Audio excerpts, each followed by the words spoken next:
គេថាពីប៉ុន24សេដ្ឋកិច្ចធ្លាក់ចុះហើយពីប៉ុន25នេះអត់ដឹងមិនមកទេប៉ុន្តែទោះជាមិនក៏ដោយឆ្នាំថ្មីនេះយើងត្រូវតែខំប្រឹងជាងឆ្នាំមុនទៀតមិនថាធ្វើការឬក៏រកស៊ីអីទេចឹងថ្ងៃនេះខ្ញុំមកបង្ហាញពីសកម្មភាពក្នុងមួយថ្ងៃរបស់ខ្ញុំពេលដែលខ្ញុំអត់ចេញទៅដើរថតវីដេអូតើនៅផ្ទះខ្ញុំធ្វើអីគេខ្លះឆ្នាំថ្មីនេះបកកើតត្រឡប់សំចៃដាំបាយធ្វើម្ហូបនៅផ្ទះខ្លួនឯងញ៉ាំទៀតហើយត្រឡប់ធំបំផុតដែលខ្ញុំចង់ពង្រឹងក្នុងឆ្នាំ2025នេះគឺឆ្នៃពេលវេលា24ម៉ោងដែលយើងទាំងអស់គ្នាមានដូចគ្នានឹងឲ្យមានផ្លែផ្កាខ្ញុំធ្លាប់តែធ្វើវីដេអូនាំបងអូនដើរលេងចឹងថ្ងៃនេះធ្វើវីដេអូនាំបងអូនមកធ្វើការម្ដងមើលចឹងព្រឹកនេះគឺថាងើបម៉ោង7ព្រឹកតម្រង់ងូតទឹកងូតអីរួចម៉ោង7កន្លះបាតងូតទឹកហើយគឺថា skin care ហើយ make up make អីរួចគឺម៉ោង8ល្មមបងអូនភាគច្រើនស្គាល់ខ្ញុំជាអ្នកផលិតមាតិកាអីចឹងណាប៉ុន្តែតាមពិតទៅនេះអ្នកលក់កៅអៅលាក់មុខអញ្ចឹងឥឡូវម៉ោង8:40ខ្ញុំចុះមកអង្គុយមុខហាងញ៉ាំអាហារពេលព្រឹកនេះតែហើយពេលព្រឹកថ្ងៃនេះសិតតែសាឡាត់អីចឹងណាបន្ទាប់ពីញ៉ាំរួចហើយឥឡូវមកមើល stock អីវ៉ាន់ដែលត្រូវបញ្ចេញថ្ងៃនេះភាគច្រើនពេលដែលខ្ញុំចេញក្រៅថតវីដេអូគឺអីវ៉ាន់ថ្មីមកបដើអញ្ចឹងទម្រាំតែខ្ញុំមកដល់ផ្ទះគឺអីវ៉ាន់មកគ្រប់អស់ហើយអញ្ចឹងខ្ញុំចាំថតសរុបបដោយវីដេអូថ្ងៃនេះគឺ concept ចូលឆ្នាំចិនដោយសារតែចិត្តដល់ថ្ងៃចូលឆ្នាំចិនអញ្ចឹងខ្ញុំរើសសុទ្ធតែអ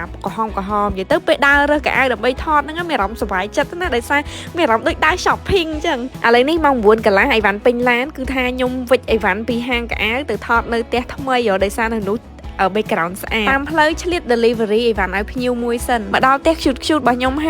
ើយក្នុងវីដេអូនេះក៏ចង់អរគុណបងអូនដែលអបអរសាទរខ្ញុំកាលពីវីដេអូមុនណាប៉ុន្តែអត់បានតប comment អស់ទេបងអូនអើយនិយាយទៅផ្ទះខ្ញុំធ្វើហើយមែនប៉ុន្តែអត់ទាន់មកគេងនៅហ្នឹងទេភាគច្រើនគឺមកពេលថតវីដេអូហើយនឹងពេលធ្វើម្ហូបធ្វើអីចឹងណាហើយនេះ set up ប្លង់ថតរបស់ខ្ញុំនិយាយទៅងាយទេមានកញ្ចក់មួយដើម្បីមើលខ្លួនឯងចឹងណាដោយសារខ្ញុំប្រើកាមេរ៉ាក្រោយដើម្បីថតបានវាច្បាស់បន្ទាប់មករៀបចំ background ចូលឆ្នាំចិនដើម្បីឲ្យត្រូវមួយ concept វីដេអូនិយាយពីថាកៅអៅតែប្រហែលម៉ូតទេប៉ុន្តែខំរៀបចុះរៀបឡើងនៅហ្នឹងនិយាយទៅបើមិនខំមិនដោយសារតែឥឡូវហ្នឹងយើងឃើញជាក់ស្ដែងគ្រប់យ៉ាងគឺវិវត្តទៅមុខលឿនខ្លាំងមែនតើបើយើងអត់ខំអត់មានការច្នៃប្រឌិតអីទេគឺថាអត់តាន់គេទេគេនិយាយថាសេដ្ឋកិច្ច2025ធ្លាក់អត់ចុះឬក៏ឡើងអាហ្នឹងគឺយើងអត់ច្បាស់ទេប៉ុន្តែអីដែលច្បាស់គឺថាពិភពលោកគឺដើរលឿនខ្លាំងមែនតើអញ្ចឹងយើងទាំងអស់គ្នាក៏កុំឈប់អភិវឌ្ឍខ្លួនឯងដែរត្រូវតែរត់ទៅតាមពិភពលោកទាំងអស់គ្នាអញ្ចឹងតោះឆ្នាំថ្មីនេះយើងទាំងអស់គ្នាបង្កើនការអភិវឌ្ឍខ្លួនមិនថាធ្វើការឬក៏រកស៊ីអីទេព្យាយាមបញ្ចូលភាពច្នៃប្រឌិតចូលទៅក្នុងហ្នឹងជឿថាការព្យាយាមការអភិវឌ្ឍខ្លួនជារឿយៗនិងភាពច្នៃប្រឌិតយើងនឹងអាចប្រឆាំងនឹងពាក្យថាសេដ្ឋកិច្ចធ្លាក់នឹងបានទាំងអស់គ្នាហើយជូនពរឆ្នាំថ្មីបងអូនទាំងអស់គ្នាហេង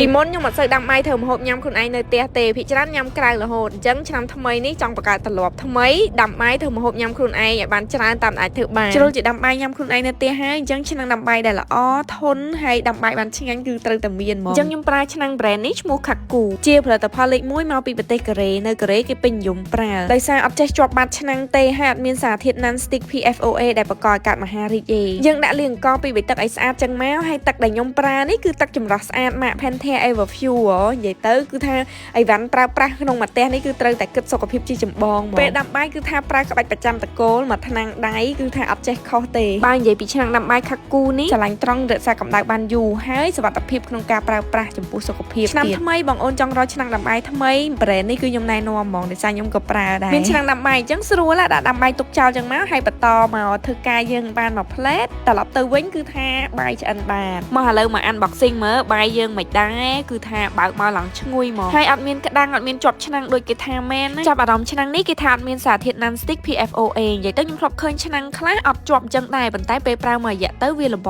អាជាតិខ្មៅស្រោបពីលើហ្នឹងហើយអាជាតិនឹងឯងអាចបង្កឲ្យកើតមហារីកណាប៉ុន្តែឆ្នាំងនេះគឺថាអត់មានសារធាតុហ្នឹងទេអញ្ចឹងសុវត្ថិភាពចំពោះសុខភាពមែនតើឥឡូវនេះម៉ោង2ថ្ងៃត្រង់ចាប់ផ្ដើមធ្វើម្ហូបហូបបាយនិយាយទៅមនុយថ្ងៃនេះគឺសាច់ជ្រូកចៀនងាយទេមួយមុខទៀតខ្ញុំឆាស្ពៃនេះអាហ្នឹងគេហៅ kale និយាយទៅអាហ្នឹងវីតាមីនច្រើនណាលំដាប់ super food ស្ពៃ super food អញ្ចឹងត្រូវតែលាងឲ្យស្អាតមុននឹងយកទៅឆាអញ្ចឹងលាងមួយចម្រោះទឹកស្អាតខ្ញុំមកតង់ទៀតនេះគឺថា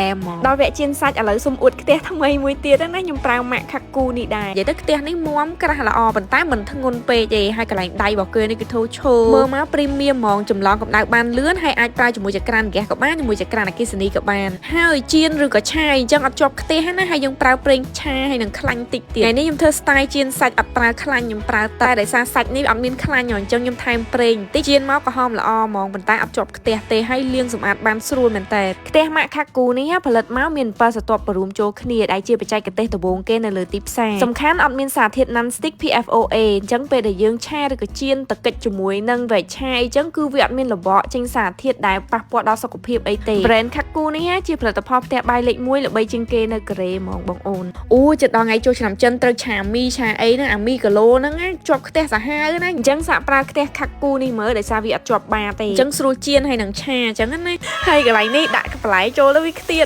រត់ឡើងពេញផ្ទះតែតើសើខ្ទះនេះល្អប្រើរបស់គេតាំងពីចាស់ធ្វើផ្ទះមកមេរៀនល្អមួយដែលខ្ញុំរៀនបានហ្នឹងគឺការសន្សំចៃដែលល្អបំផុតគឺការទិញរបស់ល្អយកមកប្រើប្រាស់ដែលសមនឹងតម្លៃចង់និយាយថាយើងមិនបាច់ចាំទិញរបស់របរអីច្រើនអីញ៉ៃច្រើនទេប៉ុន្តែទិញមួយដឹងមួយអាចប្រើបានយូរឆ្នាំអញ្ចឹងបានផ្ទះខ្ញុំទលាយអត់មានអីច្រើនទេតែបើមានឧបករណ៍អីមួយគឺដាក់អារៀងល្អហ្មងប្រើមួយដឹងមួយអញ្ចឹងណាដូចជាឆ្នាំងបាយហើយនឹងខ្ទះដែលខ្ញុំបង្ហាញថ្ងៃនេះអញ្ចឹងបងអូនចាប់អារម្មណ៍អាចតាក់ទងសួរតាម page Facebook របស់គាត់បានបន្ទាប់ពីចាប់ការងារពេលថ្ងៃឥឡូវនេះពេលល្ងាចខ្ញុំមកអង្គុយបញ្ចូល stock នៅក្នុង system stock Evan អញ្ចឹងនិយាយទៅថ្ងៃនេះរឿង productive បន្តិចដោយសារតែឆ្នាំថ្មីនេះតាំងចិត្តថាពីមួយថ្ងៃទៅមួយថ្ងៃ